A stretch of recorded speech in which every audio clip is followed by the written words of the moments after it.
नमस्कार दोस्तों, objective education channel पर आपका फिर स्वागत है। आज हम लेके आए हैं रीट लेवल फर्स्ट और लेवल सेकंड के विद्यार्थियों के लिए द्वितीय भाषा के रूप में संस्कृत का मॉडल पेपर। आइए अपन शुरू करते हैं पहले क्वेश्चन से। पहला क्वेश्चन है, स्वरों का अपर या दूसरा नाम क्या है। अपने को चार ऑप्शन दिए गए हैं, हल, अच, यण और अक। इनमें से दोस्तों आपको पता है कि अच प्रत्याहार के कारण ही स्वरों का महस्वर सूत्र में उपयोग किया जाता है, इसीलिए स्वरों का दूसरा नाम है अच। दोस्तों दूसरा क्वेश्चन है, स्वरों को किस प्रत्याहार के अंतर्गत गिना जाता है। तो दोस्तों अभी पहले क्वेश्चन को अपने स्वरों का नाम है वो अच इसीलिए दिया था क्योंकि स्वर है वो अच प्रत्याहार के अंदर आते हैं।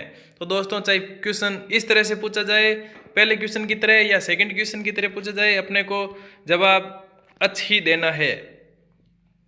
तीसरा क्वेश्चन है दोस्तों, संस्कृत में स्वर कितने होते हैं। पहला ऑप्शन है 13, 11, 9 और 33। दोस्तों संस्कृत में स्वर 9 होते हैं और अपने हिंदी में अगर पूछे तो हिंदी में कितने होते हैं, 11। अगला क्वेश्चन है दोस्तों, चौथा क्वेश्चन, मूल स्वर कितने होते हैं। ऑप्शन 8, 2, 4 और 5। तो दोस्तों मैं आपको बता दूं, मूल स्वर ए, ई, उ, री और री, ये 5 स्वर होते हैं, वो मूल स्वर होते हैं। अतः अपना ऑप्शन डी राइट हो जाएगा। मूल स्वर कितने होते हैं, 5। अगला क्वेश्चन है दोस्तों, संयुक्त स्वर अगर मूल हो गए 5 तो संयुक्त कितने होंगे, 4। लेकिन अपन देखते हैं कि चारों ही ऑप्शनों के अंदर अपने को 4 दिए गए हैं। तो ए, ई, उ, री ये तो हो गए, गलत हो गया ऑप्शन। अंग, ए ये स्वर होते ही नहीं है अपने इसमें अलग अलग रूप में। और ए, आई ये भी संयुक्त स्वर है, तो चारों ही संयुक्त स्वर का ऑप्शन राइट है अपने ए। दोस्तों अगला क्वेश्चन लेते हैं, निम्नलिखित में से कौन सा स्वर दीर्घ नहीं होता है। दोस्तों री दीर्घ होता है, ए, ओ दोनों ही दीर्घ रूप ही है, लेकिन दोस्तों ली का दीर्घ रूप नहीं होता है। लेकिन दोस्तों ध्यान रखना है कि ली का प्लुत रूप होता है। अगला क्वेश्चन दोस्तों, किन स्वर वर्णों का ह्रस्व नहीं होता। ह्रस्व नहीं होता तो अपने को यह ध्यान रखना है कि ह्रस्व किन किन का होता है। ए, ई, उ, री इनका ह्रस्व होता है, तो इसमें भी री आ गया, इसका भी ह्रस्व होता है। इसमें री आ गया, इसका भी ह्रस्व होता है, तो अपने ऑप्शन राइट हो जाएगा ए।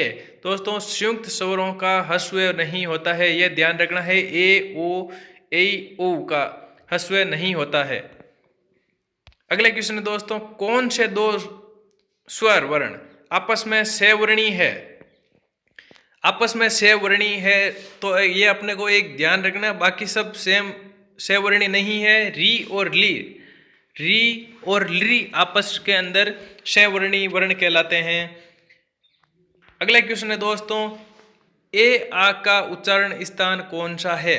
दोस्तों संस्कृत के अंदर अपन ने एक श्लोक पढ़ा था, एकु है विसर्जनियाम, यानी ए का उच्चारण का स्थान, कु वर्ग का उच्चारण स्थान, विसर्ग का उच्चारण स्थान और हे का उच्चारण स्थान क्या होता है, कंठ।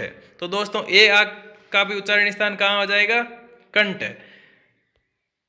अगला क्वेश्चन है दोस्तों नंबर 10, ई का उच्चारण स्थान कौन सा है।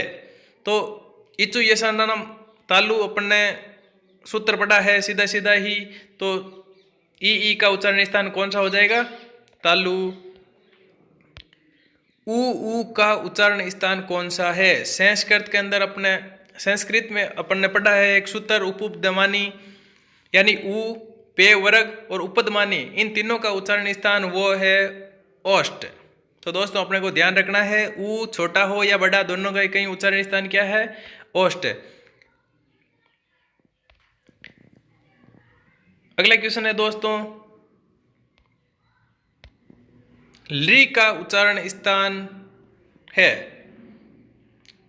तो दोस्तों अपन ने संस्कृत में एक श्लोक पढ़ा है जिसके अंदर अपन ने ली और ते वर्ग दोनों का उच्चारण स्थान दंत बताया है, तो ली का उच्चारण स्थान कौन सा हो जाएगा?